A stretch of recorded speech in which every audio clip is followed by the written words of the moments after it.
በስመ ስላሴ በስመ አብ ወወልድ ወመንፈስ ቅዱስ አሐዱ አምላክ አሜን።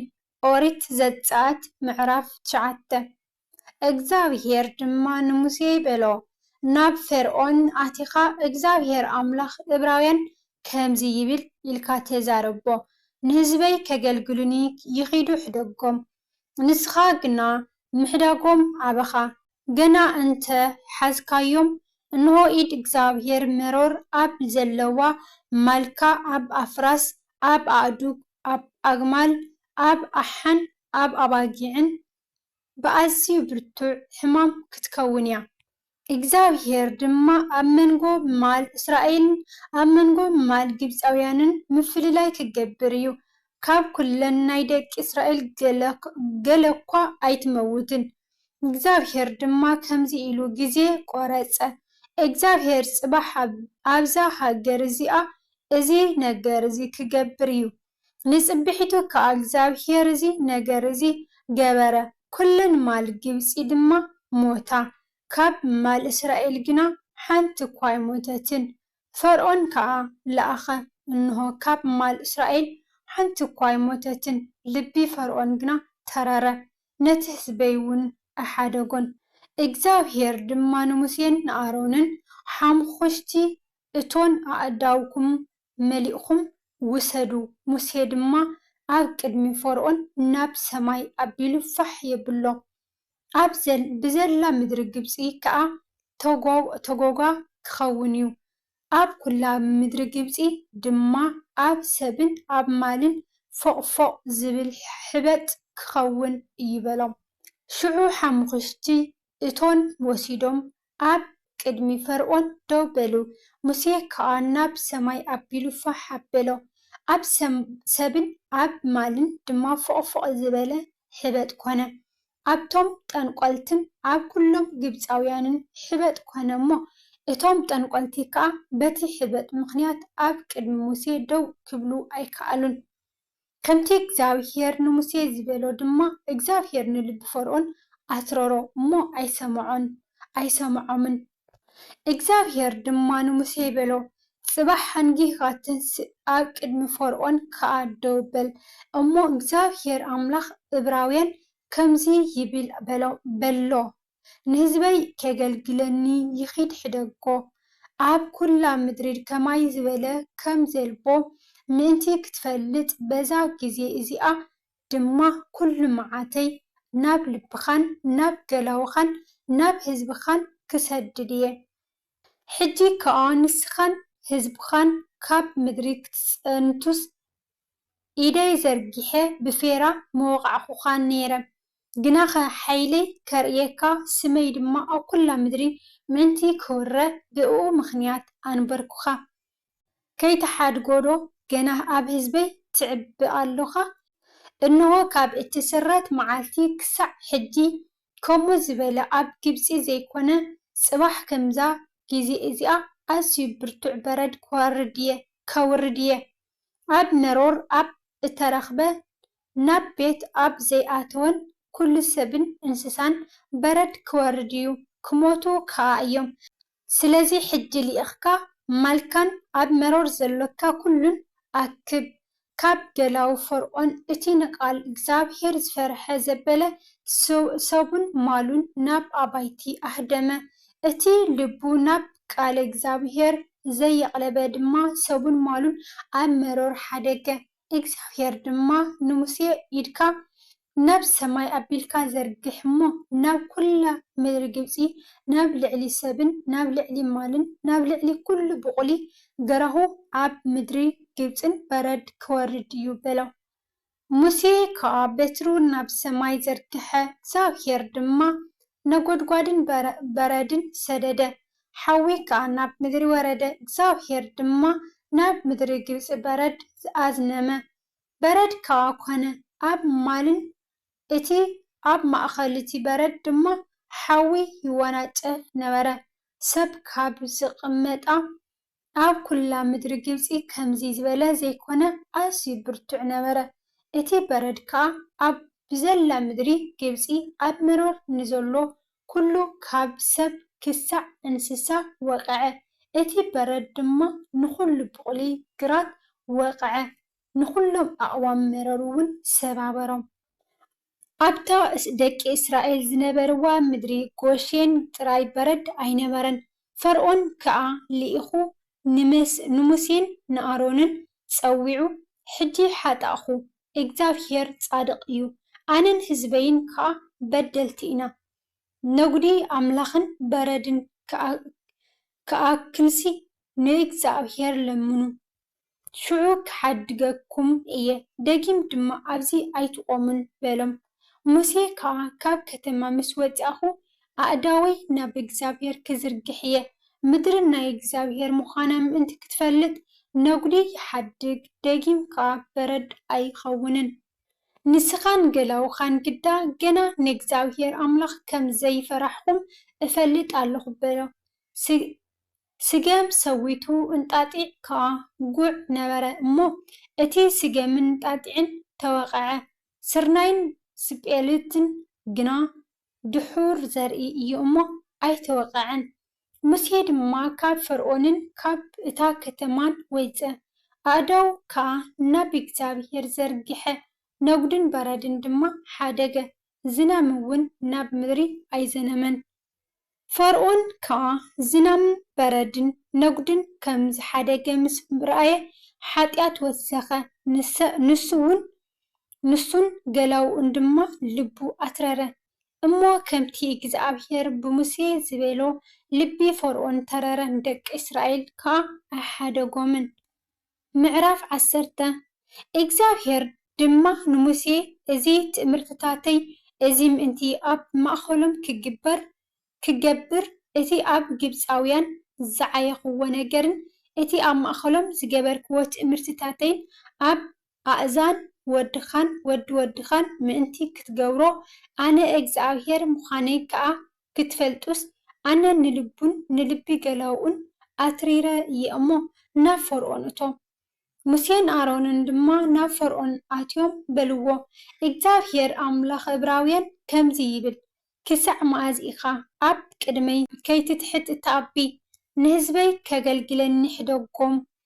ንስኻ ንህዝበይ ምሕዳጉ እንተኣበኻ ግና እንሆ ጽባሕ ናብ ምድርኻ ኣንበጣ ከመጽእ እየ፣ ንምድሪ ከዓ ክኸድና እዩ። ገጽ ምድሪ እኳ ክርእዩ ኣይኽእሉን።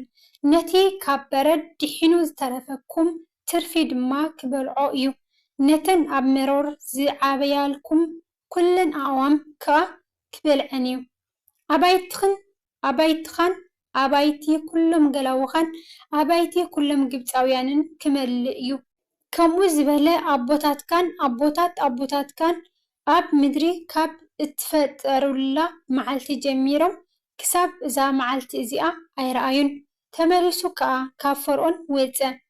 ንፈርዖን ድማ ገላኡ ክሳዕ መዓዝከ እዚ ሰብኣይ እዚ መፈንጥራ ክኾነና እዩ፣ ነዞም ሰባት ንእግዚኣብሔር ኣምላኾም ከገልግሉ ሕደጎም ግብፂ ከም ዝጠፍአት ዶ ገና ኣይፈለጥካን ኢኻ በልዎ። ሽዑ ንሙሴን ንኣሮንን ናብ ፈርዖን መለስዎም። ንሱ ድማ ኪዱ ንእግዚኣብሔር ኣምላኽኩም ኣገልግሉ፣ እቶም ዝኸዱ ግና መነመን እዮም በሎም። ሙሴ ድማ በዓለ እግዚኣብሔር ክነብዕል ኢና እሞ ምስ ንኣሽቱናን ምስ ዓበይትናን ክንከይድ ኢና፣ ምስ ኣወዳትናን ምስ ኣዋልድናን ምስ ኣባጊዕናን ምስ ኣሓናን ክንከይድ ኢና በለ። ንሱ ድማ ከምቲ ኣነ ምስ ደቅኹም ዝሓደግኹም ከምኡ ከዓ እግዚኣብሔር ምሳኻትኩም ይኹን። ረኣዩ ክፍኣት ኣብ ቅድሚኹም ኣሎ፣ ከምኡ ኣይኮነን። ሰብኡት ደኣ ኪዱ ንእግዚኣብሔር ኣገልግሉ፣ እቲ ዝደለኹምዎ ከዓ ንሱ እዩ በሎም። ካብ ቅድሚ ፈርዖን ድማ ሰጎግዎም። እግዚኣብሔር ድማ ንሙሴ ምእንቲ ኣንበጣ ናብ ምድሪ ግብፂ ክድይብ እሞ ንኹሉ ብቑሊ ምድርን ነቲ በረድ ዝሓደጎ ኩሉን ክበልዕሲ ኣእዳውካ ናብ ልዕሊ ምድሪ ግብፂ ዘርግሕ በሎ። ሙሴ ከዓ በትሩ ናብ ልዕሊ ምድሪ ግብፂ ዘርግሐ። እግዚኣብሔር ድማ ኣብታ ምድሪ ብኹላ እታ መዓልቲ እቲኣን ብኹላ ለይትን ነፋስ ብምብራቕ ኣምፅአ። ምስ ወግሐ ድማ እቲ ንፋስ ምብራቕ ኣንበጣ ኣምፅአ። እቲ ኣንበጣ ከዓ ናብ ልዕሊ ኩላ ምድሪ ግብፂ ደየበ። ኣብ ኩላ ሃገር ግብፂ ድማ ኣዝዩ ብዙሕ ረገፈ። ክንደኡ ዝምብዝሑ ኣንበጣ ቅድሚኡ ኣይነበረን፣ ብድሕሪኡ ከዓ ከምኡ ዝበለ ከቶ ኣይከውንን። ምድሪ ክሳዕ እቲ ጽልምት ንገጽ ኩላ ምድሪ ከደና። ንኹሉ ብቑሊ ምድርን ነቲ በረድ ዝሓደጎ ኩሉ ፍረ ኦምን ድማ በልዖ። ኣብ ኩላ ምድሪ ግብፂ ገለ ለምለም ኣብ ኦም ወይ ኣብ ቆጽሊ ግራት ኣይተረፈን። ሽዑ ፈርዖን ንሙሴን ንኣሮንን ቀልጢፉ ጸዊዑ ንእግዚኣብሔር ኣምላኽኩምን ንኣኻትኩምን በደልኩ። ሕጂ ግና እዛ ግዜ እዚኣ ጥራሕ በተኻሕደገለይ፣ እዚ ሞት እዚ ጥራይ ከርሕቐለይ ድማ ንእግዚኣብሔር ኣምላኽኩም ለምኑ በሎም። ካብ ፈርዖን ወፂኡ ከዓ ንእግዚኣብሔር ለመነ። እግዚኣብሔር ድማ ሆበብላ ንፋስ ምዕራብ መለሰ፣ ነቲ ኣንበጣ ገፊፉ ከዓ ናብ ባሕሪ ኤርትራ ደርበዮ። ኣብ ኩላ ምድሪ ግብፂ ሓደ ኣንበጣ እኳ ኣይተረፈን። እግዚኣብሔር ግና ንልቢ ፈርዖን ኣትረሮ እሞ ንደቂ እስራኤል ኣሓደጎምን። እግዚኣብሔር ድማ ንሙሴ ኢድካ ናብ ሰማይ ዘርግሕ፣ ኣብ ምድሪ ግብፂ ከዓ ዝርምሰስ ጸልማት እኳ ደኣ ይኹን በሎም። ሙሴ ድማ ኢዱ ናብ ሰማይ ዘርግሐ፣ ኣብ ኩላ ምድሪ ግብፂ ከዓ 3 መዓልቲ ግብ ዝበለ ጸልማት ኮነ። 3 መዓልቲ ሓደ ነቲ ካልኣዩ ኣይረኣየን፣ ካብ ምቕማጡ ከዓ ሓደ እኳ ኣይተንስአን። ንኩሎም ደቂ እስራኤል ግና ኣብ እተቐመጥዎ ብርሃን ነበረ። ፈርዖን ድማ ንሙሴ ፀዊዑ ኪድ ንእግዚኣብሔር ኣገልግል፣ ኣባጊዕኹምን ሓኹምን ጥራይ ይትረፋ፣ ቆልዑኹም ድማ ምሳኹም ይኺድ በለ። ሙሴ ከዓ ንስኻ ድማ ንእግዚኣብሔር ኣምላኽና እንስውኦ መስዋእቲ ሕሩድን ዝሓርር መስዋእትን ኣብ ኢድና ክትህበና ኢኻ። እቲ ንእግዚኣብሔር ኣምላኽና እነገልግለሉ ካብአን ክንወስድ ኢና እሞ ስለዚ ኣማልና ድማ ሓንቲ ስኾና ከይተረፈት ምሳና ክኸዳ እየን። ንሕና ድማ ኣብኡ ክሳዕ እንበፅሕ ንእግዚኣብሔር ብምንታይ ከም እነገልግሎ ኣይንፈልጥን ኢና በሎ። እግዚኣብሔር ግና ልቢ ፈርዖን ኣትረረ እሞ ክሓድጎ ኣይፈተወን። ፈርዖን ድማ ካባይ ኪዱ ገፀይ ምስ እትርኢ መዓልቲ ክትመውት ኢኻ እሞ መሊስካ ገፀይ ከይትርኢ ንርእስኻ ተጠንቅቕ በሎ። ሙሴ ከዓ ከም ዝበልካዮ ይኹን፣ ደጊም መሊሰ ገጽካ ኣይርእን በለ። ምዕራፍ 11 እግዚኣብሔር ድማ ንሙሴ ናብ ልዕሊ ፈርዖን ናብ ልዕሊ ግብፅን ገና ሓደ መዓልቲ ክመጽእ እየ፣ ድሕርቲ ካብዚ ክትወፁ ክሓድገኩም እዩ። እቲ ክሓድገኩም ከሎ ድማ ደፊኡ ክሰጎኩም እዩ። እምበኣር ኣብ እዝኒ ህዝቢ ተዛረብ። ነፍሲ ወከፍ ሰብኣይ ካብ ጎረቤት፣ ነፍሲ ወከፍ ሰበይቲ ድማ ካብ ጎረቤት ኣቕሓ ብሩርን ኣቕሓ ወርቅን ይለምኑ በሎ። እግዚኣብሔር ድማ ነቲ ህዝቢ ኣብ ቅድሚ ግብፃውያን ሞገስ ሃቦም። ሙሴ እቲ ሰብኣይ ድማ ኣብ ሃገር ግብፂ ኣብ ቅድሚ ገላው ፈርዖንን ኣብ ቅድሚ ህዝብን ኣዝዩ ዓብይ ገበረ። ሙሴ ድማ እግዚኣብሔር ከምዚ ይብል ኣሎ በሎ፣ ኣነ ፍርቂ ለይቲ ኣቢለ ኣብ ማእኸል ግብፂ ክወፅእ እየ። ኩሉ በኹሪ ሃገር ግብፂ ከዓ ካብ በኹሪ እቲ ኣብ ዙፋን ዝቕመጥ ዘሎ ፈርዖን ክሳዕ በኹሪ እታ ኣብ ድሕሪ መጥሓን ዘላ ግዝእቲ ኩሉ በኹሪ እንስሳ ድማ ክመውት እዩ። ኣብ ኩሉ ሃገር ግብፂ ከዓ ከምኡ ዝበለ ከቶ ዘይኮነ መሊሱ ድማ ከምኡ ዝበለ ዘይኸውን ዓብይ ወይወይታ ክኸውን እዩ። እግዚኣብሔር ግና ኣብ መንጎ ግብፃውያንን ኣብ መንጎ እስራኤላውያንን ከም ዝፈሊ ምእንቲ ክትፈልጡ ናብ ኩሎም ደቂ እስራኤል ካብ ሰብ ክሳዕ እንስሳ ከልቢ ልሳኑ ኣየወሳውስን። እዞም ገለውካ ኩሎም ናባይ ክወርዱ እዮም፣ ኣብ ቅድሜ ሰጊዶምለይ ድማ ንስኻን እቲ ዝስዕበካ ኩሉ ህዝብን ውፃእ ክብሉ እዮም። ድሕሪዚ ክወፅእ እየ በለ። ካብ ፈርዖን ከዓ ብቁጣ ተናዲዱ ወፀ። እግዚኣብሔር ድማ ንሙሴ ተኣምራት ኣብ ምድሪ ግብፂ ምእንቲ ክበዝሕ ፈርዖን ኣይሰምዓኩምን እዩ በሎ። ሙሴን ኣሮንን ከዓ እዚ ኩሉ ተኣምራት እዚ ኣብ ቅድሚ ፈርዖን ገበርዎ እግዚኣብሔር ድማ ንልቢ ፈርዖን ኣትረሮ ንሱ ከዓ ንደቂ እስራኤል ካብ ሃገሩ ኣይሰደዶምን። ምዕራፍ 12 እግዚኣብሔር ድማ ንሙሴ ንኣሮንን ኣብ ምድሪ ግብፂ ከምዚ ኢሉ ተዛረቦም። እዛ ወርሒ እዚኣ ንኣኻትኩም ንሳ መዘምርቲ ኣዋርሕ ዓመት ትኾንኩም። ንኹሉ ኣኼባ እስራኤል ከምዚ ኢልኩም ተዛረቡ።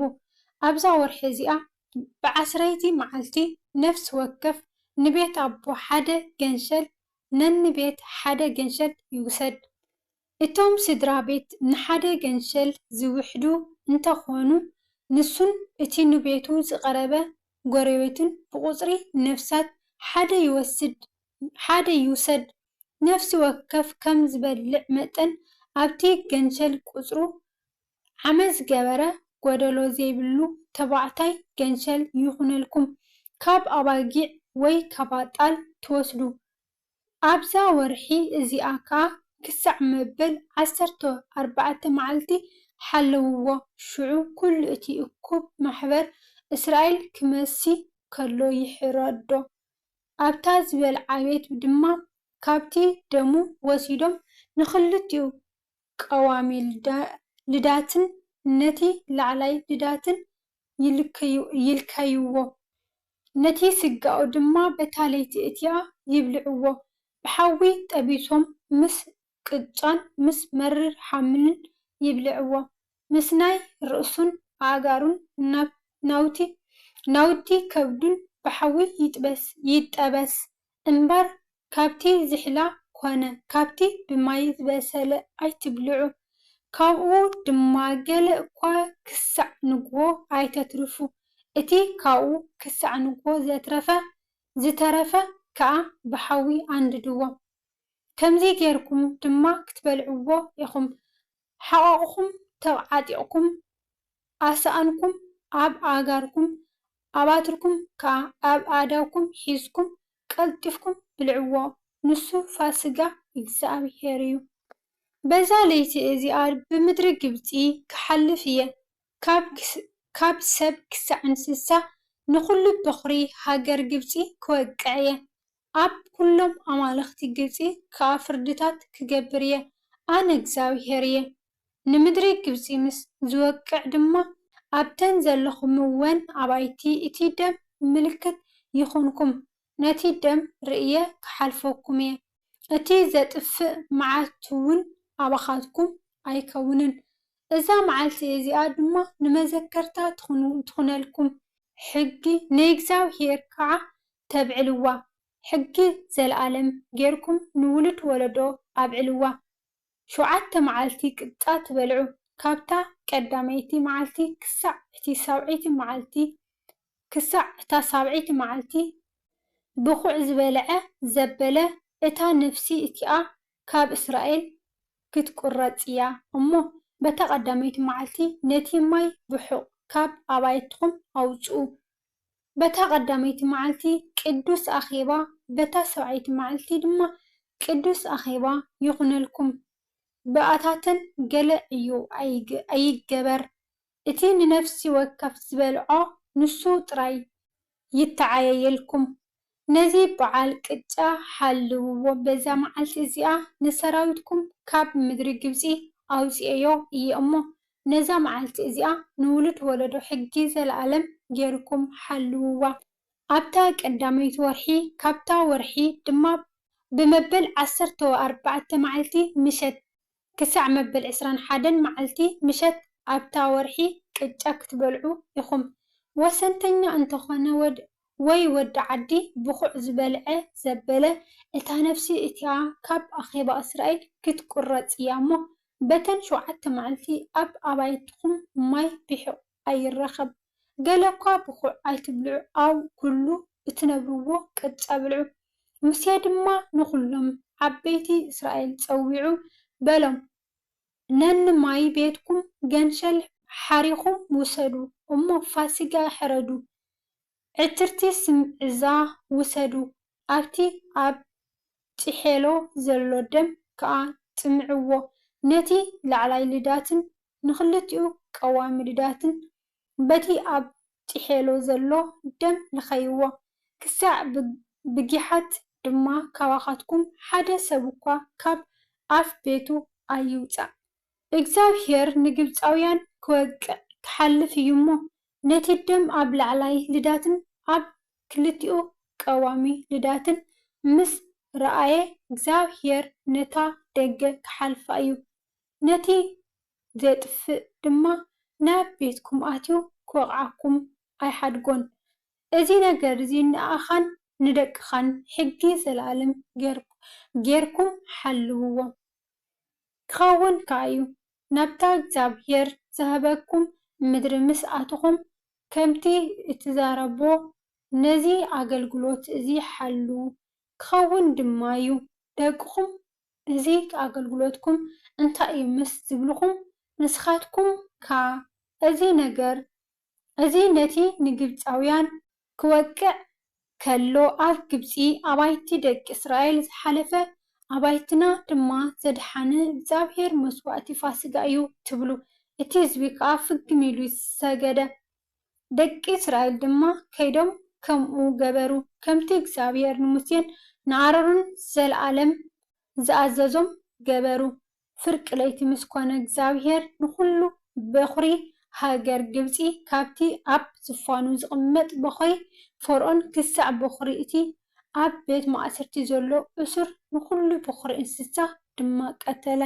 ሽዑ ፈርዖን ንሱን ኩሎም ገላውኡን ኩሎም ግብፃውያንን ብለይቲ ተንስኡ። ምዉት ዘይብላ ቤት ኣይነበረትን እሞ ኣብ ግብፂ ብርቱዕ ዋይዋይታ ኮነ። ንሙሴን ንኣሮንን ብለይቲ ፀዊዑ ድማ ንስኻትኩምን ደቂ እስራኤልን ተንስኡ እሞ ካብ ማእኸል ህዝበይ ውፁ፣ ከምቲ ዝበልክዎም ኪዱ ንእግዚኣብሔር ኣገልግሉ፣ ከምቲ ዝበልክዎም ድማ ኣባጊዕኹምን ኣሓኾምን ውሰዱ ኪዱ እሞ ንኣይ ከዓ መርቑኒ በለ። እቶም ግብፃውያን ድማ ኩልና ክንመውት ኢና ኢሎም ነቶም ህዝቢ ካብታ ሃገር ቀልጢፎም ከውፅዎም ሃወኽዎም። እቶም ህዝቢ ድማ ነቲ ብሕቆም ገና ከይቦኽዐ ወሰድዎ። ነቲ መልወሲኦም ከዓ ብክዳውንቶም ጠቕሊሎም ኣብ መንኮቦም ጸርዎ። ደቂ እስራኤል ከዓ ከምቲ ሙሴ ዝበሎም ገበሩ። ካብ ግብፃውያን ኣቑሑ ብሩርን ኣቑሑ ወርቅን ክዳውንትን ለመኑ። እግዚኣብሔር ድማ ነቶም ህዝቢ ዝደለይዎ ኩሉ ክህብዎም ኣብ ቅድሚ ሰብ ግብፂ ሞገስ ሃቦም። ንሰብ ግብፂ ከዓ ገፈፍዎም። ደቂ እስራኤል ድማ ብዘይቆልዑ 600,000 ዝኣክል ኣጋር ካብ ራምሴስ ናብ ሱኮት ተጓዓዝዩ። ምስኦም ድማ ብዙሕ ሕውስዋስ ህዝብን ኣባጊዕን ኣሓን ኣዝየን ብዙሓት ማል ደየበ።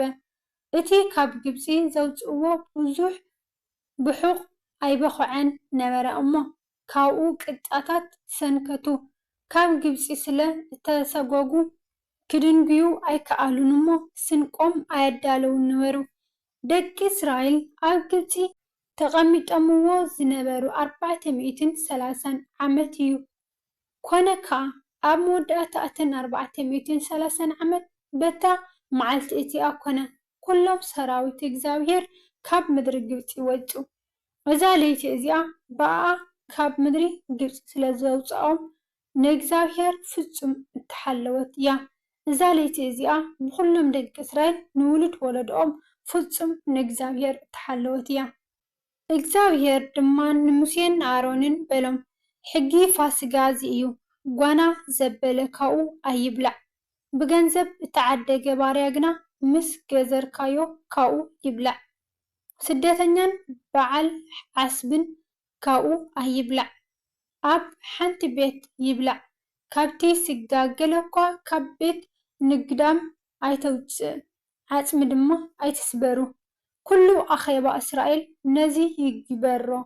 ጓና ምሳኻ እንተተቐመጠ እሞ ንእግዚኣብሔር ፋሲጋ ክገብር እንተደለየ ምስኡ ዘሎ ተባዕታይ ዘበለ ኩሉ ይገዘር። ሽዑ ከዓ ክገብር ይቕረብ። ከም ወዲ ዓዲ ከዓ ይኹን። ዘይግዙር ዘበለ ግና ካብኡ ኣይብላዕ። ንወዲ ዓድን ኣብ መንጎኹም ንዝነብር ጓናን ሓደ ሕጊ ይኹን። ኩሎም ደቂ እስራኤል ድማ እዚ ገበሩ። ከምቲ እግዚአብሔር ንሙሴን ንኣሮንን ዝኣዘዞም ከምኡ ገበሩ። ኮነ ከዓ እግዚአብሔር በታ መዓልቲ እቲኣ ንደቂ እስራኤል በቢሰራዊቶም ካብ ምድሪ ግብፂ ኣውፅአ።